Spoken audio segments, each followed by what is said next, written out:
We're here. Welcome to GameStalk Live. Yeah, I'm here with Ashtrey Gaming. All right, you may know this guy. How's it going? Yeah, you may know this guy from YouTube. He has a little channel here. Follow him there. He talks about Xbox news primarily, right? But, you know, he talks about gaming news in general. But, yeah, tell everybody about your channel, man. Like, what you got going on over there? Get some subs. Yeah, man. Well, good morning. It's morning over here. So it's the future where he's at. It's exactly right. The future. It's beautiful. The world is still here, so you've got something to look forward to. Yeah, my channel. I started my channel. I've had it for ages, but I only actually started it October last year, so about a year now, and I've been making videos kind of slowly, but it's more to do with it's not building a channel to have thousands and thousands of subs or notoriety or anything like that. It's just really due to experience and getting out there and learning things and talking and getting in front of cameras. Like, this is my first time. So, it's a bit daunting. This is your first time. I was wondering about that because when I was creating your intro, I like to get video clips of people, and I was looking for one of you. And I thought, maybe Web Dave interviewed him. Maybe Ham Solo. No, you're nowhere to be found. You're here now. On video, the first time. I'm privileged. Thank you very much. I see you in the chat, Hargeet. Thank you for being here, brother. I appreciate you, man. Was in a party chat with him last night. Me and Colt Eastwood were playing Gotham Knights, and no, I did not spend $70 on Gotham Knights. Wouldn't do that.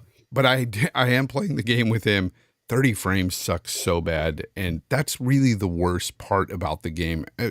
But the combat's fun. The co-op is fun. So we're having a fun time with that. In a party chat with Hargeet, Dealer, and a whole bunch of other people too. We had a great time last night. And then I worked on a video, Ashtrey. Worked on a video till about 5 a.m. this morning because I wanted to put out something for you guys. And I decided, you know what? I'm going to stay up all night. I'm going to finish this video out. I'm going to put it out tomorrow morning. And hopefully it's good. Hopefully you guys enjoy it. Your videos are always good, man. Always. I've been subbed to you for like 5 years now. You have been. Yeah. Ashtrey right here, this guy right here is one of my very first subs to my old channel, I should say, because you were subbed to me on my older channel for a while. I've been through like 3 channels on YouTube. 3. I branded 4 times. Rebranded 4 times, had 3 different channels, and they all suck. But hey, that is not true. You're here. That is not true. And I'm telling you right now, if you had stayed on one channel, you'd have had many more subs than what you have now, because you deserve it. I appreciate that. Good. You're funny. You put a lot of time and effort in your editing. Keep it coming. That's why I've stuck around. Keep for so it long, coming. Man. I love it. Yep. I love it. See, I'm good, people. No, thank you very much for being here, guys. Again, Ashtrey Gaming is here. We're going to be talking about, you know what, give us a brief history about your, basically where you started in gaming. Like, where did you start? Baby Ashtrey. Yeah, man. I reckon I would have been around 7 or so, roughly, when I started gaming. My parents actually, because I got older brothers, my parents actually bought the big rectangle Sega Master System, the black and red one. Yeah. With the square controllers. Yeah, they brought that around about 88, 89. And that's when, I fell in love with gaming from there on, really. So I was a Sega boy growing up. As soon as we played on that console, my brother and I got paper rounds as early as we could. Any birthday money, anything that we could, we put it all together, and we got a Mega Drive, which you guys call the Genesis. Yes. And we played the absolute shit out of Sonic 2. That we spent so many hours in that game, man, because it was co-op as well, right? The split screen. Yeah, with Tails, right? Yeah, with Tails. Yeah, exactly. So we played that. Who was Tails? You or your brother as well, right? The split screen. I don't know, actually. I think I usually was, because you could sort of fly for about 5 seconds. Yeah, so you were like, I want to try to fly with his tail, his triple tail. Yeah. Anyways, we're not. So after Sega, did you have a Nintendo at all? Did you guys? No, just a Sega kid, huh? Yeah, Sega kid. The only time I played, and this seems to be like a fairly typical story, I've heard this from a lot of different people, is I had friends that had Nintendo, so we would go to their place and play Zelda and Mario and stuff like that. So it always seems to be the case. I didn't get Nintendos until later on in life. So, what about Xbox? Did you get the OG Xbox when that dropped? Yeah. What made you get it? Because Microsoft was new into the game, and people were like, okay, they're a software company, you know, and they're on PC, but here they are entering the gaming market with a console. Like, because for me, I just bought pretty much everything. Like, you know, at that time, I was like, in my adult years, and I was just buying whatever console would come out. And like, I was like, okay, I'll buy it. And I didn't even think much of it. I thought I'd bring it home to my kids and stuff. I ended up loving Halo, by the way. But for you, like seeing the console, like, okay, Microsoft, what drew you to it? Well, I was actually at a mate's place. We were there having a party, a few drinks and that kind of stuff. And he said, "Oh, check out my new console. It's an Xbox." And we're like, "What's an Xbox kind of thing?" And he was using it at the time because it was a party. He was using it to play music through it. And he was like, "Yeah, man, you can copy your discs over and you can have, you know, a couple of hundred MP3s playing and all that." And in all seriousness, that was the first thing that kind of hooked me to it because I like technology. And I was like, "You can run music through this console? Wow, that's awesome." And he's like, "Yeah, but check this game out." And the first game he put on was Halo, of course. And I was like, I have to have this thing. So, yeah, not long after that, I went out and bought one. Yeah. And I had the big Duke controller before they had the S version. Yeah. I actually preferred the Duke over the S, to be honest with you. I'm a bit weird. Really? My hands aren't like huge or anything, but I just preferred it. I prefer a bigger controller. I actually wish I know it's, you know, most people won't agree, but I actually wish the controllers now were a little bit bigger. But anyway, sorry. Yeah. So I got it. You're right. Not what I wanted. I got my console chipped, and I then went to Blockbuster when that existed, and I'd go hire, you know, 5 or so games, and then just burn them straight to the hard drive, like most of us did, and then return them the next day. And you know, I built up a library, but I've still got it. It's in my lounge room. I keep all my consoles, so I've got about 18. Really, you've got now. All of them still? Yeah, man. You know, I've got PlayStation 1, 2, 3, 4, all of them. Oh, you're so lucky. I'm so ticked off. When I moved out of my parents' house, they got rid of everything. Damn. Everything, and I left it there, and all my consoles. Man, I had. You know what I really wish I still had, and I know it's silly because it's not that I would play it again, but I had the Genesis or the Mega Drive over there, and I had the 32X, I had the Sega CD, everything, and I had the stack, and it would just, you know, it all stacked on each other, and I just thought it was cool for the time, and I wish I would have still had that. You know, I don't know. It's nostalgia, man. I wish I'd have that and I could put it in the background or something of a studio I make someday or whatever. I miss that. Yeah.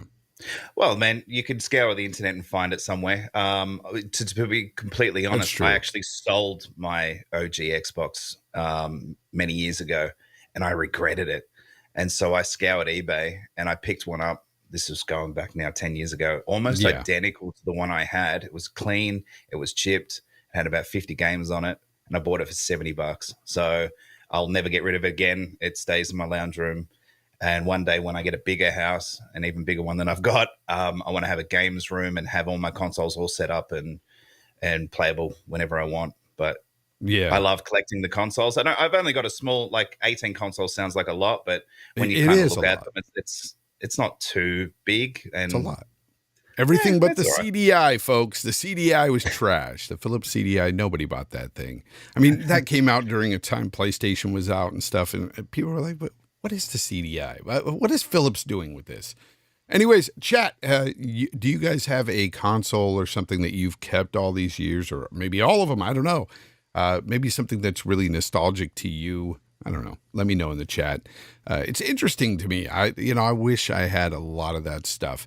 When I was a kid, I mean, this is besides the point, but I had a lot of Star Wars toys. Okay. and I had like the original Cantina scene with Jabba, and it had the flute player and the little monsters playing the little instruments and stuff. I just gave that to a friend on a whim because he's a huge Star Wars fan, and then I looked up how much that was worth. No. Oh my gosh, it's worth a lot of money. Damn. At the time, it was like $1,500, and this was years ago.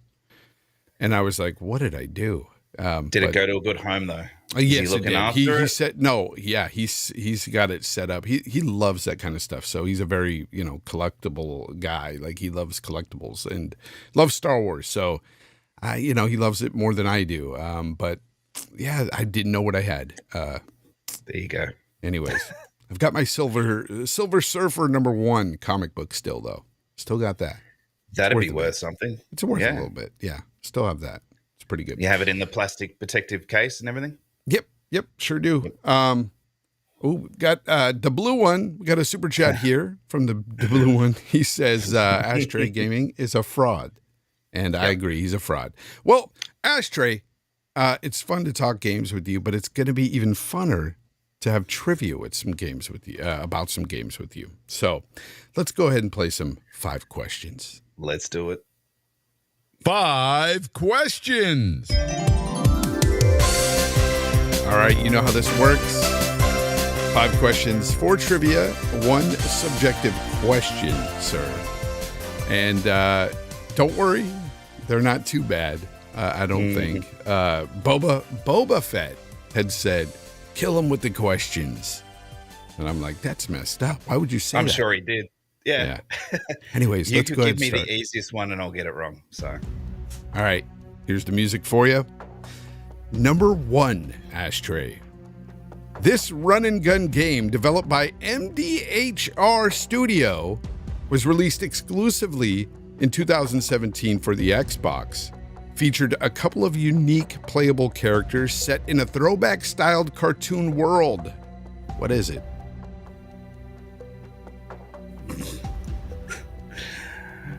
Studio MDHR, exclusive to Xbox in 2017.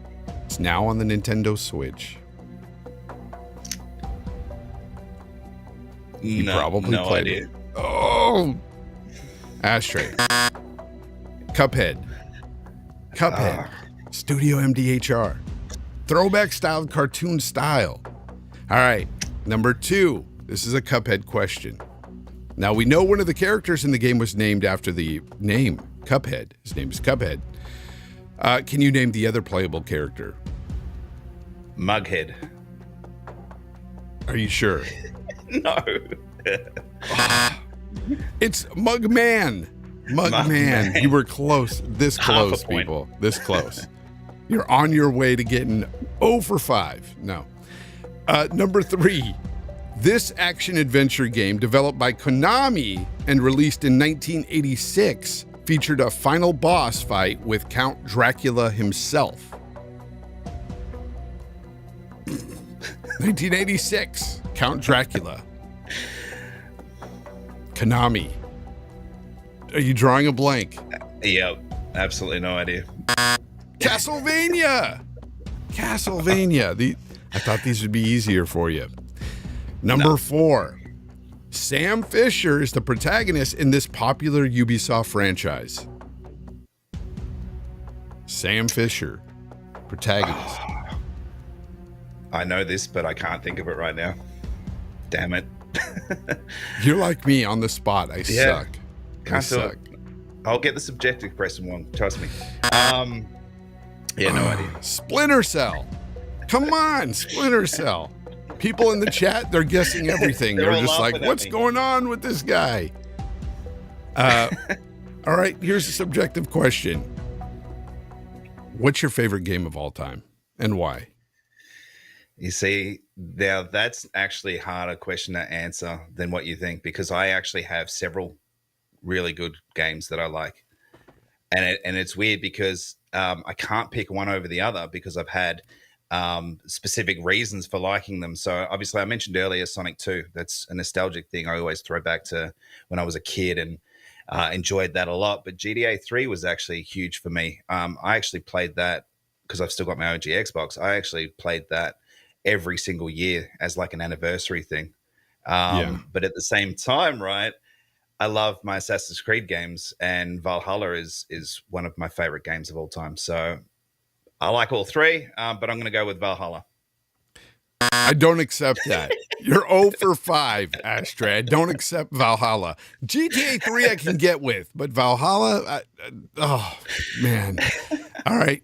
Congrats, Ashtrey. You are the biggest loser here on 5 Questions on GameStalk Live. And you know what? You should win something for that, because that's a feat that I don't think will be broken for a while. Anyways, unless I was there in your hot seat, because I suck at this too. So anyways, let's get back to that. I keep freaking hitting the wrong button. Anyways, let's go ahead and get into our first topic here. Valhalla. Valhalla was not bad, Hargeet. It really wasn't bad. I enjoyed Valhalla. It was not as good as Odyssey, in my opinion, but it was good. I played about 77 hours into that game. I've done about 400 in both. Yeah, I know you played a lot. I got over 100 in Odyssey, but 77, I think, was my final hour tally in Valhalla. And I had a great time with it. It was a good game. Good game. Solid.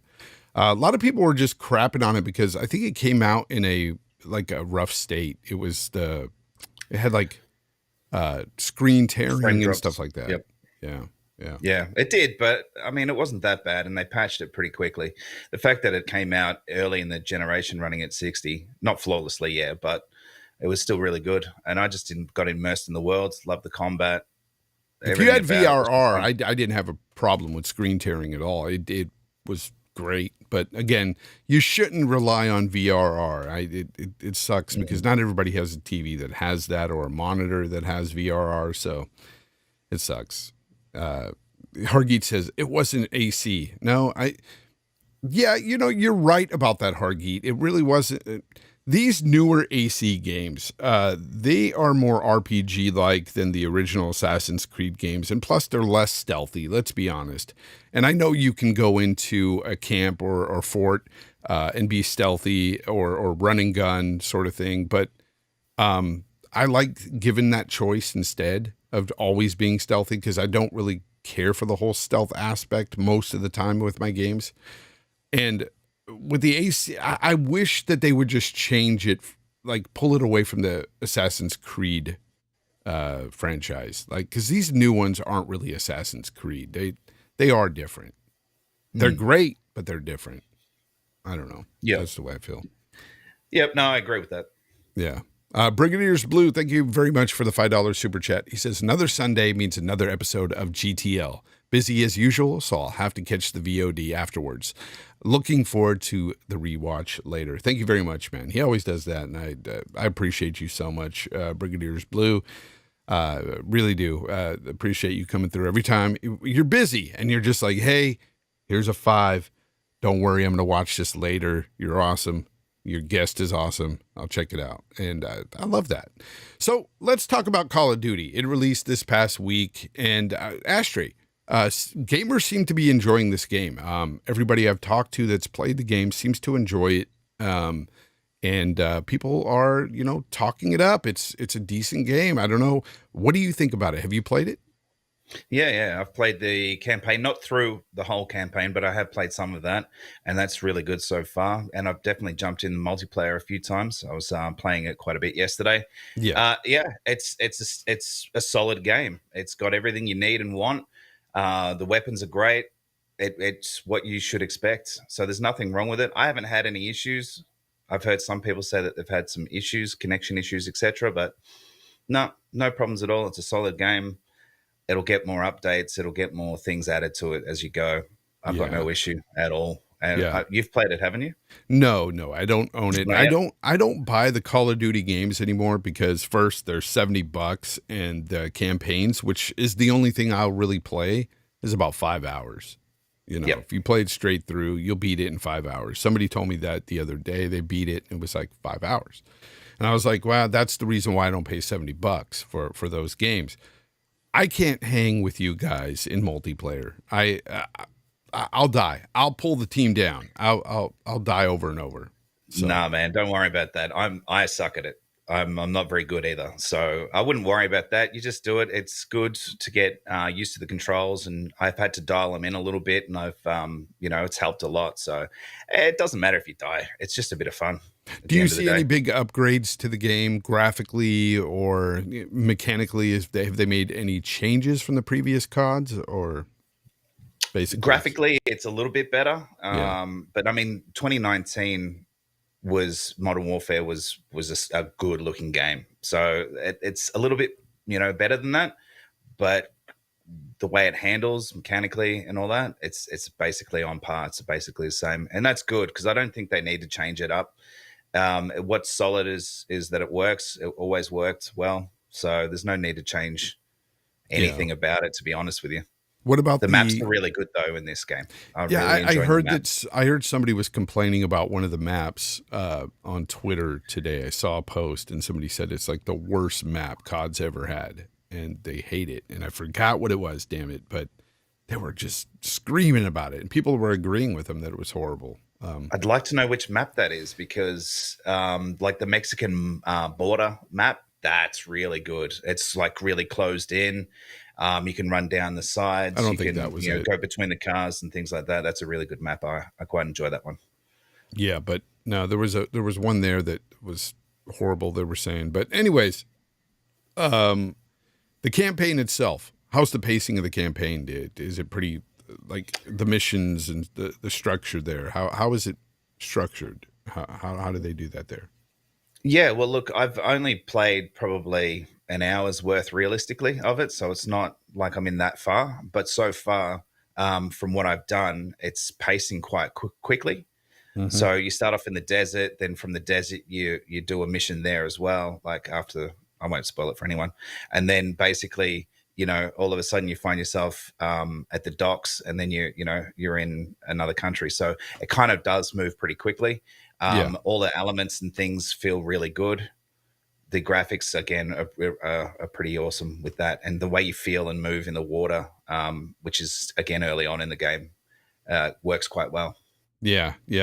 Because I heard if you play it on normal, it's pretty, easy to get through. It's pretty quick. It's pretty easy to get through. And yeah, look, they've never been really big, long campaigns, have they? It's sort of just something to spoon feed people with while everyone jumps into multiplayer anyway. So I watched about, I don't know, 15 minutes of one of the campaign, and it seemed like there was some kind of they were walking through some city, and it just looked really slow paced. And I was like, okay, what is this? It looked like very on rails, and I'm wondering if it just opens up a bit, that campaign, where you're not.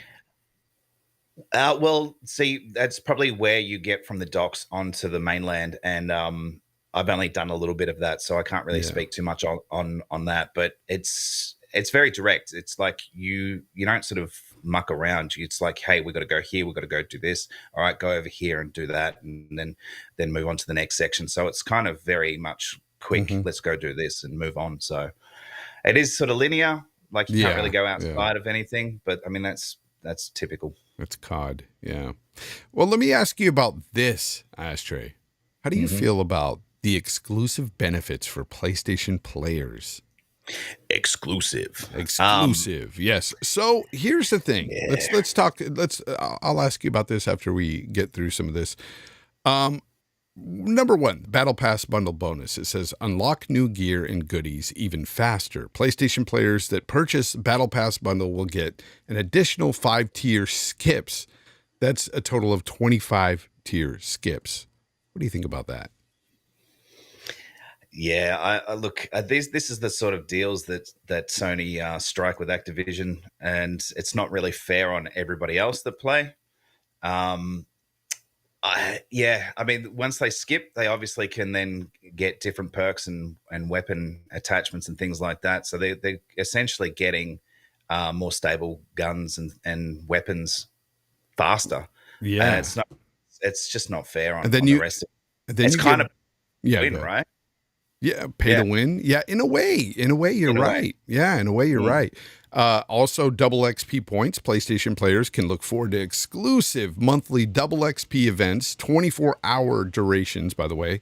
So prepare to boost your rank every month. There, they get 24 hours of double XP points exclusively. Exclusive. And I love that. yeah, and then you get combat packs. Get free game bundle each. Free in-game bundle. Each Call of Duty Modern Warfare 2 season includes such items as operator skin, weapon blueprint, emblem, and much more. Limited time only for PlayStation Plus members. You get extra loadouts. You get PlayStation Party bonuses. 25% bonus weapon XP when you are playing together on PlayStation. This is a lot of pay-to-win stuff, it feels like. Exactly, right? I mean, 2 extra loadout slots. Unbelievable. It really is unbelievable. And Sony is mad at Xbox for trying to get ABK, or, Activision Blizzard. And this is why they're mad, because they can't do things like this. They can't money hat the game anymore. This is why. That's exactly right. And that's how they get all the gamers on PlayStation. I mean, we know that they've got a huge player base as it is, but this is keeping them onto that platform. And it's stopping. I mean, look, I'm not going to leave Xbox myself at all for it, but there's a lot of, we know it's a casual game. So casuals are going to gravitate towards the best deal, best thing that suits them. Yeah. And that's, if you see that list and you're going to get all that when you purchase the game on PlayStation, why wouldn't you play it there? Why wouldn't you? Yeah, right? If I had a choice, and I know a lot of people are going to say, I'm going to go where my friends are at, and that's the logical choice. That's where you play. You play with your friends. But at the same time, if your friends also have a PlayStation 5 and you guys are looking at this, you guys might all decide, hey, let's just get it on PlayStation. And I'm sure a lot of people do because of those types of perks. That's pay to win. It's insane. Is this cross-gen too? Are you able, or not cross-gen, but cross-play? Cross-play, yeah. Is it? So I believe it is. So if it is, then PlayStation gamers have an advantage over Xbox players. Yep. Oh, wow. Yeah, exactly right. Yeah. Wow. Just like Boss Mod Lethal Papa said in the chat, thank you for being a good moderator here, Boss Mod. Hit that like button, share it out, people. I'd appreciate that. But yeah, man, that is crazy. So yeah, I know. Oh man, just looking at that, it makes my blood boil, and I don't even play the game. I hate stuff like this. Well, you don't have to play the game to find this, ridiculous and very one-sided. And like you mentioned before, with the ABK deal and the CMA and all that, I mean, this is, exactly perfect proof of what Sony are doing with the game. And we know that this is why they don't want to give it up. Yeah. But it's not fair on us, right? It's not fair on other gamers at all. And so, I think they really need to look at the deal and see exactly what PlayStation are doing here. And actually go, well, you know what? If the deal goes through, Xbox can do this exact same thing if they want. And I honestly think they should.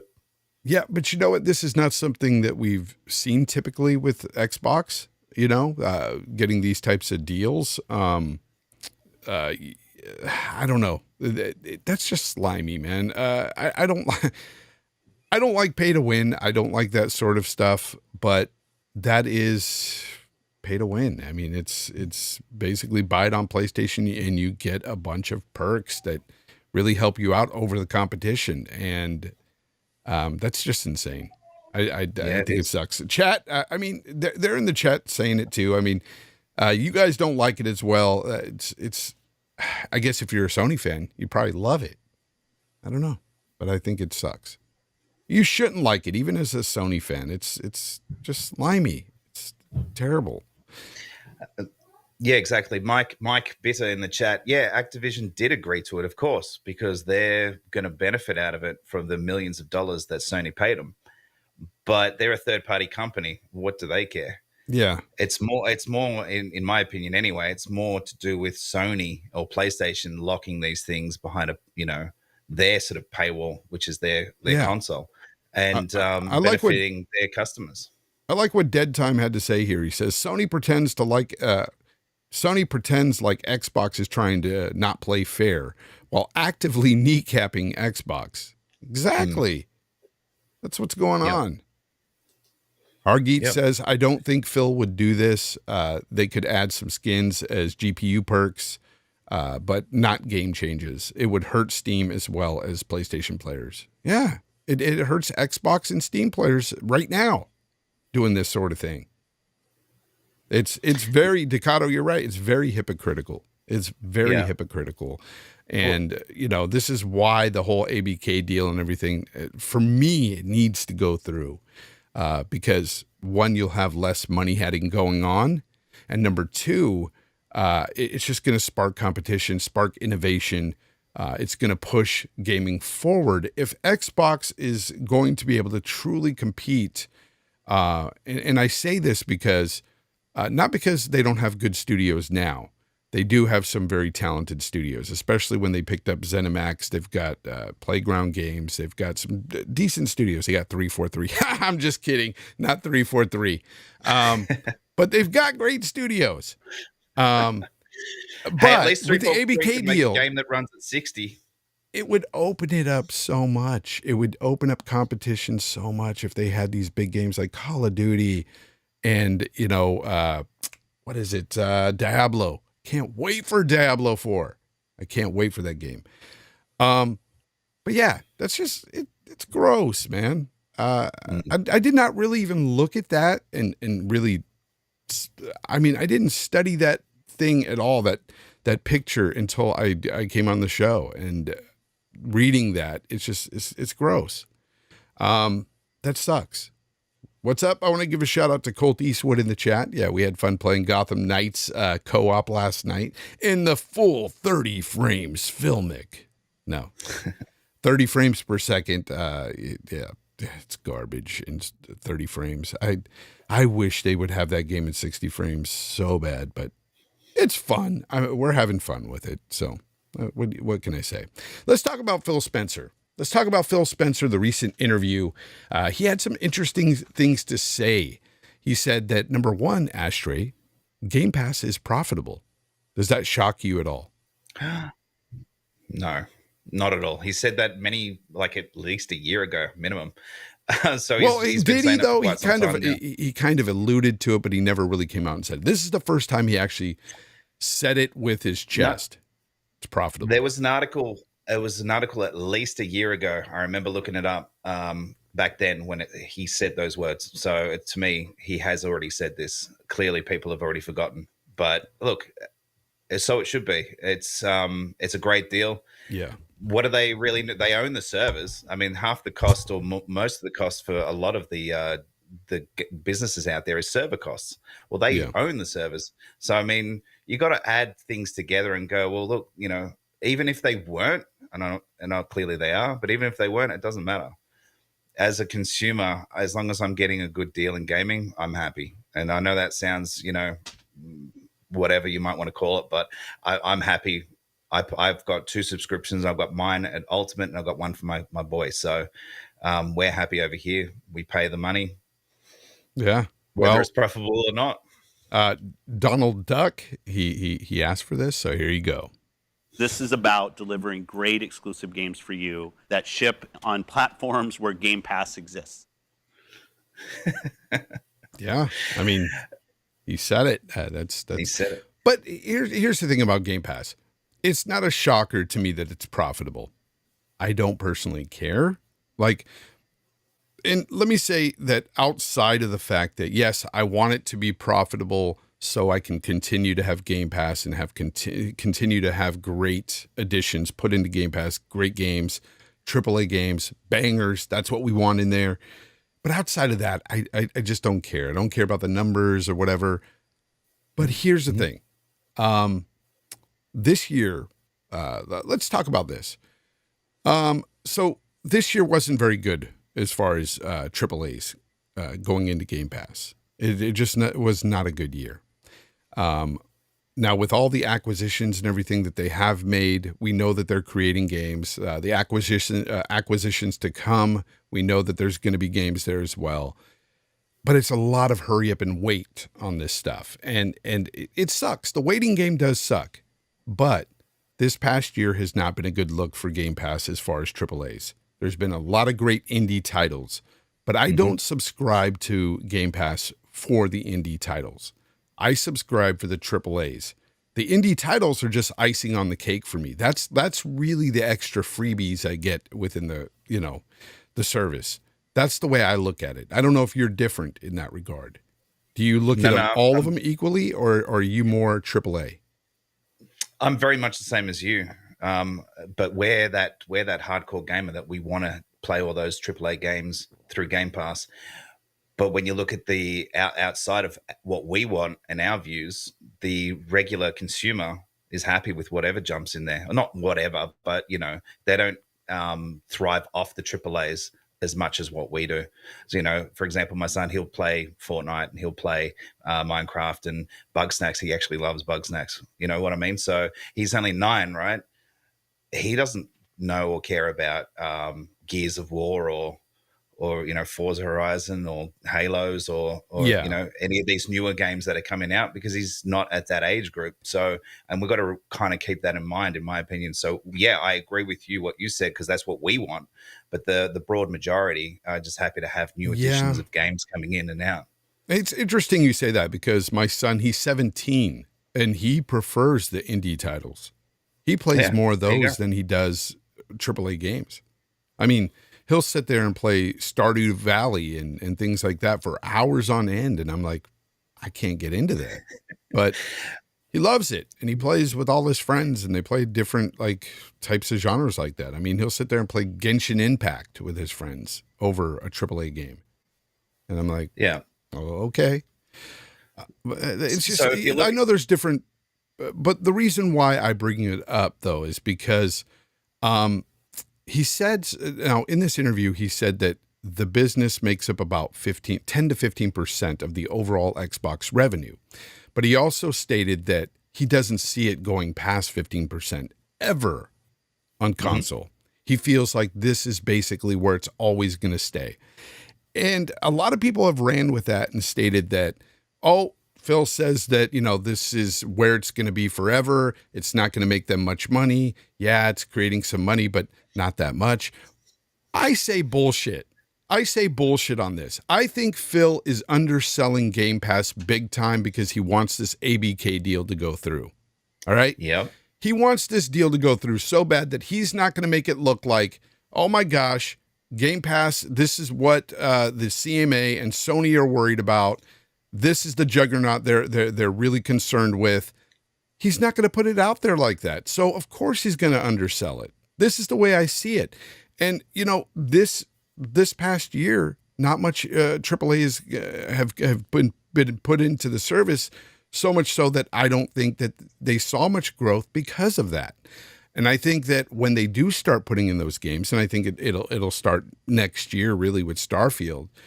That's a big one that's going to bring people to Game Pass. But of course, if the ABK deal goes through, COD's going to be in there. COD's going to bring so many people to Game Pass, both on the Xbox and PC.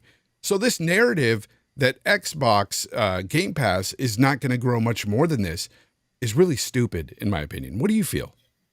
Yeah, absolutely. He's definitely underselling it. And why wouldn't you, right? But at the same time, 15% of $10 is a lot less than 15% of $10 million, right? Mm-hmm. You know what I mean? So yeah, because he did say that. The business is going to keep growing. That number is going to get bigger, but he just doesn't see that number going past 15%, whatever that growth is that they get to.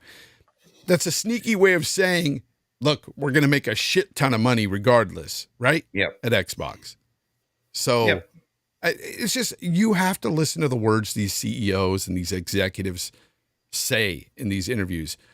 Don't run with this crap. And this other thing that people are running with, I wanted to ask you about here, Ashtrey, is this whole notion that because he said that the growth has slowed down on console, that basically on console, it's not going to grow much more.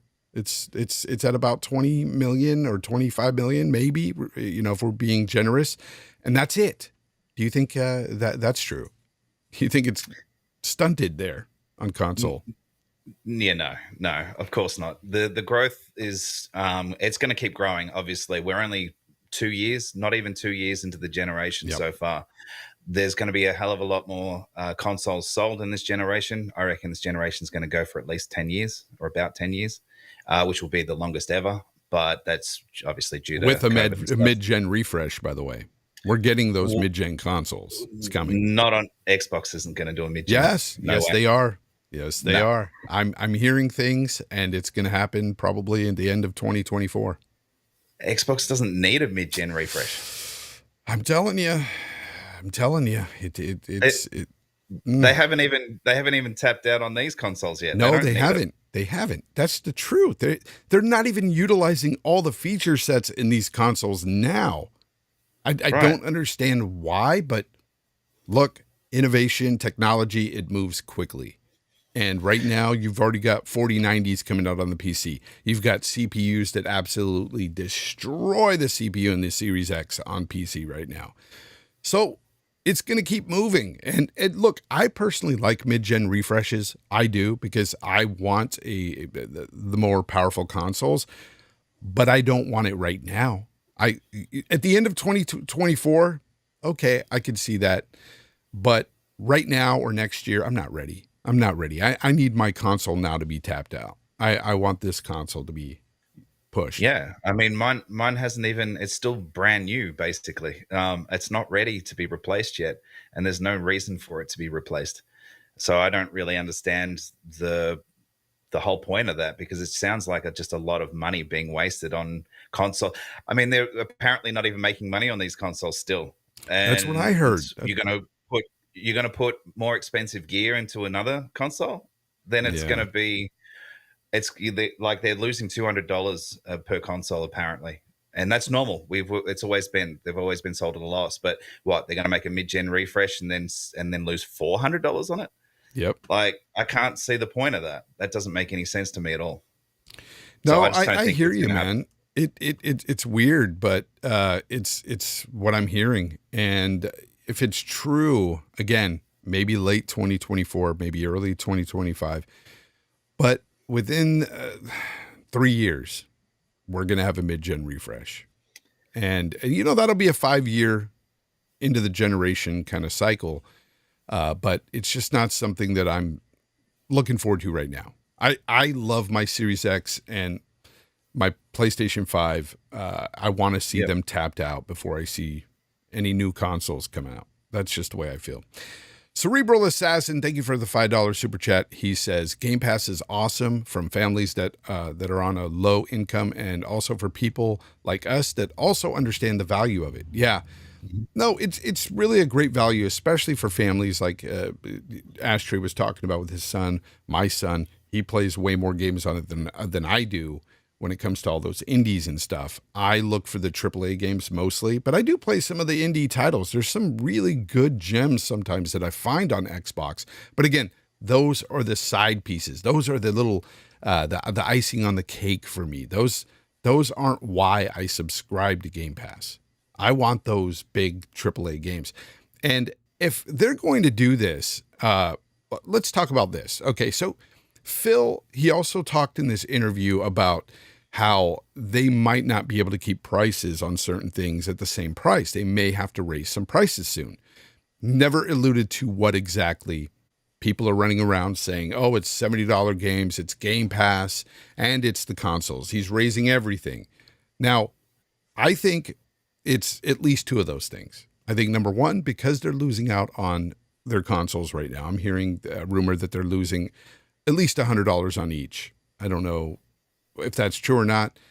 But also, I think that the $70 game thing, I think that is going to happen for everybody. I think $70 games is the new standard. I think that's what's going to happen. I don't like it because we're not getting $10 more value in our games. I mean, really think about this, guys. Are you getting $10 more out of these games than you were last generation? Value-wise, you're not. And let me tell you why. Because most of these games we're playing right now, You can play them on last gen hardware. You can basically play the same freaking experience on last gen hardware now. So, I mean, it's crazy. But what do you think about this? Do you think they're going to raise prices anytime soon on this stuff? I think they will on console and the $70 games for sure. Yeah, for sure. The consoles themselves, probably not. I don't think they'll bother with that. Raising Hopefully the price not. on I don't hardware. want that. But services, yes. At some point in time, excuse me, at some point in time, Game Pass will go up. And I think, and this is just a theory, they will do that once they introduce the new family plan. So they'll do it in a restructuring, so it won't seem quite as bad. But that's when they'll do it, because what we've heard that the family pass, you're going to be able to have 5 accounts on there, and it's going to be about $25 $25 US. Right. So I'm paying Rumored. Ultimate right now. So Ultimate here in Australia is $15. What's Ultimate in the US? Is that 10? 15 is Ultimate. 15. So it's Yeah, 15 that's here Ultimate. as well. Well, give or take a buck. So yeah, so they bring the price up to $25. You can have 5 accounts on there, and then they'll probably have another tier, maybe even bring another tier in potentially and slightly increase it. But they'll do it within a restructuring once that family plan is available, and that's what I think they're going to do. It kind of hides it a little bit. Makes sense to do it at that time for sure. Yeah, exactly right. And prices can't always stay down. I mean, does anything else stay down? No, not really. So, and I will expect a $70 price for a standard game going forward. And again, I think they're going to do that once the Activision Blizzard deal goes through, because a lot of those games are 70. I think that they will just then increase the prices on their first party games around that time as well. Yeah. So again, it's kind of being masked a little bit with those changes, and I think they're smart enough to do it that way. Yeah, no, I agree with what you're saying, but here's the thing. And let me double back on talking about the consoles, because they're at a loss. They're selling them at a loss, rumored anyway. I could see them trying to up the console price, but if they do, that's not good. That's terrible, because they'd come out and said that they weren't going to do that after Sony did it just a couple of months back. So it's a bad look, and it would just not be a good thing for them to do. It's all about optics in this space, and if people see them go back on that and up the price of the console 2 years into the generation, which at that point you should be looking at reducing prices for a console. And you up it. That's just terrible. That's why we jumped on Sony about that. It's not a good look. The $70 game thing, I hate it, but it is. I can't stop that. As much as I hate it so much, there's nothing I could do to prevent something like that. I mean, it would take almost every gamer out there to say, no, we're not going to buy these games at $70, and we just don't have that power. But the Game Pass thing, if the Game Pass were to go up, let's say for somebody who just has it and game shares with one other person, the family plan really doesn't make sense for them. So for me, it doesn't make sense for me and my son. The regular Ultimate or whatever, $15 a month, if that goes up to $20 a month, that is the same price as the PlayStation Premium service. Now, that's not selling too well, I don't think, over there, because they just don't have day and date and stuff. But for me to stay subscribed to Ultimate at $20, they'd have to do this. They'd have to add more value. They'd have to put at least one AAA banger of a game every quarter into the service. Every quarter. I'd have to get at least 4 of those. And the reason why is because, again, that's the reason why I subscribe to the service. If you buy, let's say, 4 games, even at $60, that's $240 a year. $240 a year is what it would cost at $20 a month. So it'd be the same price. So I'd have to have at least that, plus all those indies and stuff that I do play and my son plays. But those are just extras. I have to have 4 AAA games in there. One every quarter. Well, they've said that that's their goal. They want to do 1 AAA every quarter. So as long as they can, and look, they've got enough studios to do it. So I think starting from next year, we should see that unless there's more delays. But I think they've got so much content that they're actually going to be pushing games and staggering them out, because I don't think they're going to want to release 2 AAAs in a quarter. One's enough. So I think we will see that. And but at the same time, we keep hearing the rumored Ubisoft Plus being added. oh yeah, But it's whatever never happened to happening. that? It's been a rumor for a long time. It was not that long ago. I made a video about it a couple of months ago, and it's still not happening. But are they holding it back? Are they waiting for all this to happen and then add that in as value? I mean, that's enough value for me. I like Ubisoft games, so I don't know, just a theory. But yeah. Now, I think that it'll be a stripped down version of Ubisoft Plus. I don't think it'll be the same Ubisoft Plus on PC where you get all their day and date games. Agreed. But hey, it's still added value. Yeah, it's added value. But yeah, I haven't heard about that Ubisoft Plus in a while. They announced it and then it went away, or it was rumored and it went away. That's crazy. Hargeet Shani, thank you very much for the super chat, buddy. He says, there's a limit on the potential market for consoles. How many consoles do you think they'll sell? And what % do you think will get a sub? Let's guess they sell 80 million. Maybe they get 30 million console GP subs. Yeah, that's a lot of speculation, right? On everybody's part. 80 million consoles. Look, if the value is good enough, Hargeet, I could see it surpassing that 30 million. I could see it going to 50 million. If the value is there, if they do truly have, some amazing games put into that service at say 15 to 20 bucks a month. I could see a lot more people subbing to the service. Look at how many people are on other services. I mean, Netflix alone. I mean, they've got so many people there. People love services like this. It just, if the value is there though, that is the key. I think they can do it. Especially if the ABK deal goes through. They're not done either. Phil has said they're not done acquiring studios. They're going to get more. The end goal has always been Game Pass. That's why it's crazy to me that anybody would run with what he said about the 15% being the cap of the overall Xbox revenue for Game Pass. It's crazy to me because this is their end goal. They want people on Game Pass. They don't care where you play it. They're about to come out with a Keystone. What about when the Keystone drops? They don't even need a console at that point. They got the Keystone to join Game Pass. They will have a ton of people on this service. And yes, PC, all this stuff is all encompassed in this. So they're going to have so many Game Pass subs everywhere. But I'm just saying, even on console alone, it's not dead.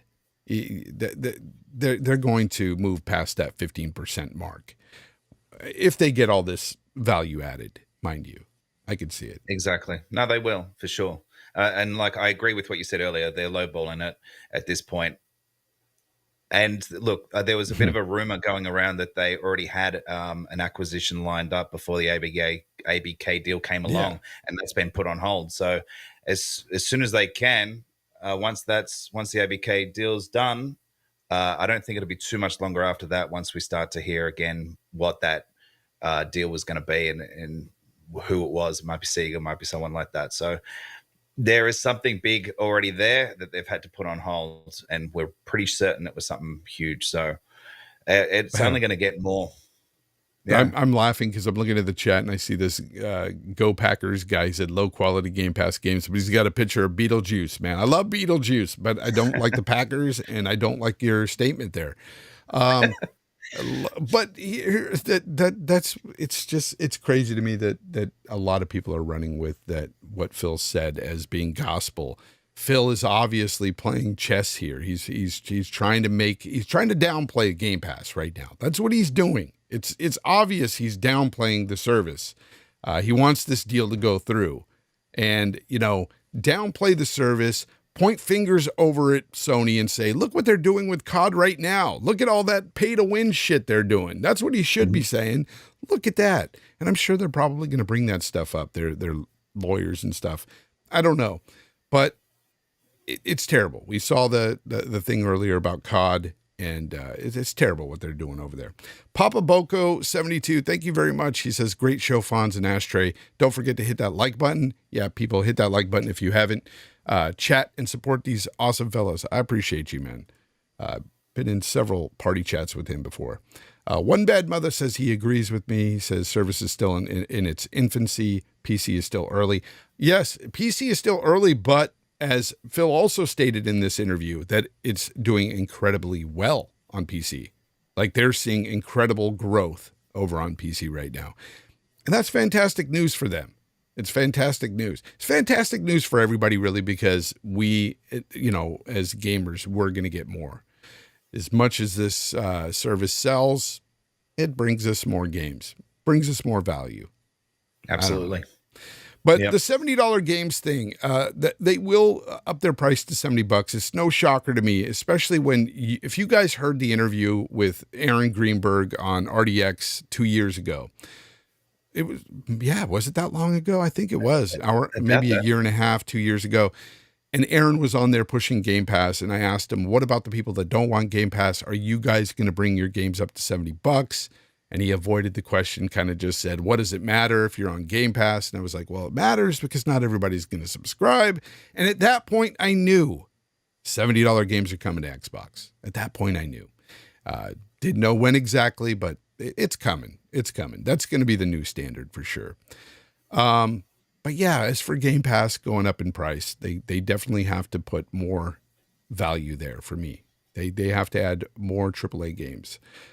Whether that be first party or third party. And, they do the third party deals. I wish they would have done more of those this year. And they didn't. I was expecting them to do something. Even with Gotham Knights, I thought maybe they would do a deal for that game this year because they've been hurting this year. Well, that's probably been blocked by Sony. It's probably not allowed to be in Game Pass or something. Oh, yeah. Mm-hmm. And that's, Ashtray's on to something here because this has been proven that, yes, there's documents that have come out and stated and showed that Sony has been blocking games from entering Game Pass. So third-party games, telling these third parties, these publishers, do not put this game in Game Pass. Or, no, excuse me, they just tell them in the contract, yeah, this is how it's going to be. If you want your game on PlayStation, this is not allowed on Game Pass. That's basically the gist of it. And that's, man, terrible. But then you get things like this, right? You get exclusive benefits for PlayStation players when they money hat games this way. But don't you dare put your game into Game Pass. That's just disgusting. It is indeed. It really disgusting. Is. Pay to win is fine for Sony, but don't you dare put it into a service that gives a lot of families a lot of value. Don't you dare do that. But here's exactly, skins and XP and extra freaking whatever, loadouts. It's terrible. Scummy, man. It's scummy. Of course, that's how it's scummy. Man, but hey, that's Sony for you. It's always been like that. I mean, they've pretty much been paying for COD since 2015. I think they've gotten worse in that regard. I think that they've become way more. I don't want to use the word, but it's the only word I can come up with right now is kind of anti-consumer. Well, yeah. Well, I mean, it's grown to this level since Game Pass came around, right? I mean, look at it that way. It's since Game Pass has come along, slowly these third-party deals have gotten more one-sided, or even just not benefiting anyone but themselves, and it's not good. But that's how they're combating Game Pass, because they know they don't have a service that's up to par at this point in time, at least anyway, and they've got to do everything they can to keep gamers. And they know the casuals are the ones that bolster them up. It's not their first-party games. We've gone through that many times before. It's the third-party games, so they've got to do third-party deals, and it's FIFA and COD, and we all know that. So we've discussed that a lot, and this is why I said it before on the show. Sony's been caught with their pants down pretty much with this ABK deal, because now they're about to lose. I think Colt was looking into this, and it was their number 6 selling game, which is COD. of all time. Like that is their top 10, sixth game, top selling game over there on PlayStation. That's what sells, for them and or makes them the most money. One of those games that makes them the most money. Of course, Fortnite does too. And any game that has a lot of microtransactions and stuff, that's how Sony makes the bulk of their money. That's how all these companies make the bulk of their money. That's why it's laughable when people tell me people buy Sony consoles just for their exclusives. No, they don't. They don't. They absolutely don't. I do. I only buy the PlayStation for their exclusives. Yeah, and that's no. Some people do, but I'm saying the majority. When I say people don't, I'm talking about the masses. The masses do not buy consoles just for their exclusives. They buy them for, different reasons. Number one, their friends are there. Number two, that's just where they want to play. I don't know. They like the ecosystem or whatever. There's so many more reasons above the exclusives than just making that blanket statement that, hey, this is why everybody's buying the console. It's for God of War. No, not when God of War is only selling, 20 million of a console that sells 100 million. That's bullshit. Yeah. That's not the reason why they're buying it. It thrives off the Sony name, PlayStation name. That's how it's always gone. It's more synonymous. People know it. I can walk out in the street and speak to someone about video games that won't know much about it, but they'll know the PlayStation. It's just brand recognition at the end of the day. Yeah. I don't get it. I'm an Xbox guy and always will be now, but I won't pick up the PlayStation 5 either. You don't have one? I stopped at the 4. Really? I'm not happy. Well, I'm not happy with it. It's huge. Maybe if they do a slim version, but I have to have all the consoles. I have to be able to play the games that I want to play. Like Ragnarok, I can't wait to play that game. It looks incredible to me. I'm gonna have to deal with 30 FPS on the slim. But whatever. Jason Portillo says it's wide. No, this is what I wanted to read. Jason Portillo says they don't even buy their first party games. LOL. Well, yeah. They didn't buy Horizon Forbidden West. That's why they bundled it. They've got to up those sales numbers. I'm telling you, I don't believe that Horizon Forbidden West did all that great in sales. I really don't think it did. That's why I think they started bundling it. And you can only find a bundle with Horizon Forbidden West right now if you want to buy a PlayStation 5. You have to take that game. They're literally giving that game away so they can bolster the numbers. Absolutely. I believe in that 100%, man. I think that's what they're doing. Yep. So what do you think it has sold before they bundled it? 1 mil, 2 mil? 5? I'll be generous. I'll say maybe 3 to 4 mil. I think and I'm being kind of biased because I find the game very boring. All right, I'll be honest. I personally find it very, very boring. I love Sony games. Typically, just love them. Ghost of Tsushima is my favorite game of last year. Fucking loved it. Beautiful game. But this game, just... This sounds weird, but I've said this before, is that I loved the first Horizon Zero Dawn. I didn't love it. I liked it a lot. I liked it a lot. This is basically just like that, but now... it's basically the same game. They added a grapple hook that you can only use in certain areas, designated. Yeah. And then they just have a lot more dialogue. And that is the problem I'm having with it, is that you have a lot of useless dialogue. And people say, well, that's RPGs in general. You have a lot of useless dialogue. No, not necessarily. Yes, there are some useless dialogue in a lot of RPGs, but there's also interesting dialogue there. Even if it's not pertinent to the story, it's still at least interesting. I'm not interested in hearing these warring factions and stuff, these tribes and stuff talking about some mundane bullshit. I don't care about this game. Like, nothing draws me into the game. And then when you add on top of it a very boring protagonist, and I don't care if people clip that or whatever, Aloy is one of the most boring protagonists I've ever played. Probably the most boring. She's dry. And she talks way too much in the frickin' game. I mean, I've said the story before. I ran by this tree maybe 100 times, and she kept telling me, maybe I could push that tree down over there. Maybe I should try to push that tree down. And I could tell I could fucking push the tree, but I don't want to push the tree. I'm doing other shit. So I finally just pushed the fucking tree so she'd shut up. I'm sorry, I'm getting off on a tangent, but Aloy is a horrible protagonist. Yeah. The voice actress is great. She was way better in Tiny Tina's Wonderland or whatever and other games, but I just don't like Aloy. I think this character's written poorly. I think she's just boring. Just boring. Yep. Yeah, and she can only work with the dialogue she's got, so that's why she also sounds quite sort of flat and boring herself. Yeah, exactly. Yeah. So voice actors, voice actresses, even actors on TV and actresses, they work with the material they have. And if it sucks, it's going to be portrayed that way. Mm-hmm. It's just they work with what they got. The game itself, I hate when I see people, and I know gaming is subjective and I shouldn't be like this, but I really can't stand when I don't like a game this much and I see people say this is game of the year for them. I'm like, what? How? In what world? Like, did you not play Elden Ring? Did you not play something else? Anything else? Did you not play that Disney game? It's probably miles better than this. And I wouldn't play.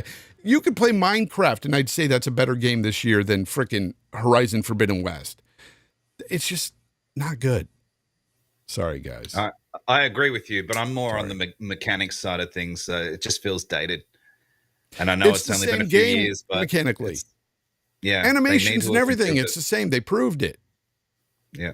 And, it's the same thing with God of War. They changed a few things with the mechanics. You have a grapple hook with God of War now, funny. Everything's adding the grapple hook, right? But at least with God of War, the gameplay is much more fun. And you don't have Aloy to play. And he doesn't have to speak much, and he's already miles better than Aloy as a protagonist. Kratos is he's a badass. And it's nothing against females as well. Don't anybody put that on me, because I love other female characters in games. I just don't like Aloy. She's terrible. Yep. Tomb Raider's way better than Aloy. Exactly. Mm-hmm. She just sucks. That franchise sucks. Like, get rid of it, Sony. Make something else. I don't think, if the sales are as bad as what we think they are, and they've bundled it, which kind of hints at we're right, I don't know if they'll make another one. They probably won't. And Guerrilla Games went from the Halo killer to this, and it's not painted out too well either. I don't know. It's not good. It's not a good look for that development team at all. Yeah, that franchise. Yeah, it's not a good look for them at all. Papa Boko, come on, man. You're being messy. He says, Bafons, they made her look like that Mad Magazine guy had a daughter. Oh, my God. Not the Mad Magazine guy. Oh, man. Don't you dare none your business. He said Fonz is a sexist. Don't even go there. I am not, man. Tomb Raider is miles better than freaking Aloy's character. Yeah, dude. Anyways, I don't want to get off on that. I already did. Yes, but see what happens sometimes. Anyways, I'm looking forward to Ragnarok though. You're gonna play it at 30 frames, huh? You're gonna play that game? Yeah. Yep. Yeah. Yep. You liked the first one, right? 2018. Yeah. Not as much as everybody else. I actually had to play through it a second time, and I really enjoyed it a lot more the second time round. I liked the original God of Wars. They were my jam. Oh, they're great. They're fantastic. I prefer this one, but I like, and I'm not ashamed to say it, I like Sony's cinematic games. They're over the shoulder, third person action adventures. I love it. Yeah. Yeah, just not Horizon Forbidden West. Again, Ghost of Tsushima was one of my favorite games as well. Even played and finished the DLC for that as well. Yeah. I bought the DLC. I never buy DLC, but I bought that DLC and I played 12 hours on that DLC. That's how long it took me to beat it. 12 hours. I even got the platinum on the main story. on the main game, so I got all the trophies. I could probably that's how get it much because I liked did everything that I had to do on the map. So I could probably platinum it, but I don't look to platinum games. Great, I got somebody mowing their lawn next door. Nice. But yeah, I only do that to games that I really, really like. If I really, really enjoy it and I don't want to leave that world, then I'll go and find things to do so that I can just stay there.